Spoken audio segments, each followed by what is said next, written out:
കുളിക്ക് ശേഷം ഇത് ചെയ്താൽ കക്ഷം വിയർക്കില്ല. കൊടും വെയിലത്ത് നമ്മുടെ കക്ഷത്തിൽ വിയർപ്പ് അടിഞ്ഞുകൂടുകയും ഈ ഭാഗത്ത് നിന്ന് ദുർഗന്ധം വമിക്കുകയും ചെയ്യാറുണ്ട്.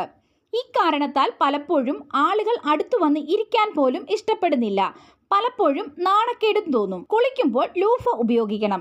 ഇത് ചത്ത ചർമ്മത്തെ നീക്കം ചെയ്യുന്നു, അനാവശ്യ ദുർഗന്ധവും തടയുന്നു. ലൂഫ വൃത്തിയാക്കാനും വളരെയധികം ശ്രദ്ധിക്കണം. കുളി കഴിഞ്ഞ് ശരീരം ഉണങ്ങാൻ കുറച്ച് സമയം നിൽക്കണം. ഇതിനുശേഷം മാത്രമേ നിങ്ങൾ വസ്ത്രങ്ങൾ ധരിക്കാവൂ. അടിവസ്ത്രം നനയുന്നതും ഇതിലൂടെ തടയാം. കക്ഷം വൃത്തിയാക്കാത്തതിനാൽ രോമങ്ങളും മറ്റും അവിടെ തങ്ങി നിൽക്കും. കൃത്യമായി ഷേവ് ചെയ്യണം. ഇതുമൂലം കക്ഷത്തിൽ വിയർപ്പ് നിലനിൽക്കുന്നില്ല. ദുർഗന്ധം അകറ്റാനായി ആന്റിപെർസ്പിരന്റ് ഉപയോഗിക്കാം.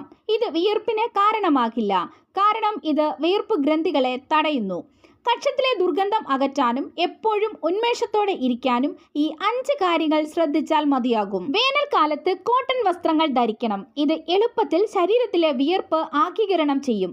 അതേസമയം സിന്തറ്റിക് വസ്ത്രങ്ങളിലെ വിയർപ്പ് ഉണങ്ങാതെ ദുർഗന്ധം വമിക്കും. വേനൽക്കാലത്തും മഴക്കാലത്തും ഇളം നിറമുള്ളതും അയഞ്ഞതുമായ കോട്ടൺ വസ്ത്രങ്ങൾ ധരിക്കണം. എങ്കിൽ വിയർപ്പ് ഒരിക്കലും കക്ഷത്തിൽ തങ്ങി നിൽക്കുകയില്ല. ഇതുപോലുള്ള കൂടുതൽ വീഡിയോയ്ക്കായി ചാനൽ സബ്സ്ക്രൈബ് ചെയ്യാനും ബെല്ലൈക്കൺ എനേബിൾ ചെയ്യാനും മറക്കരുത്.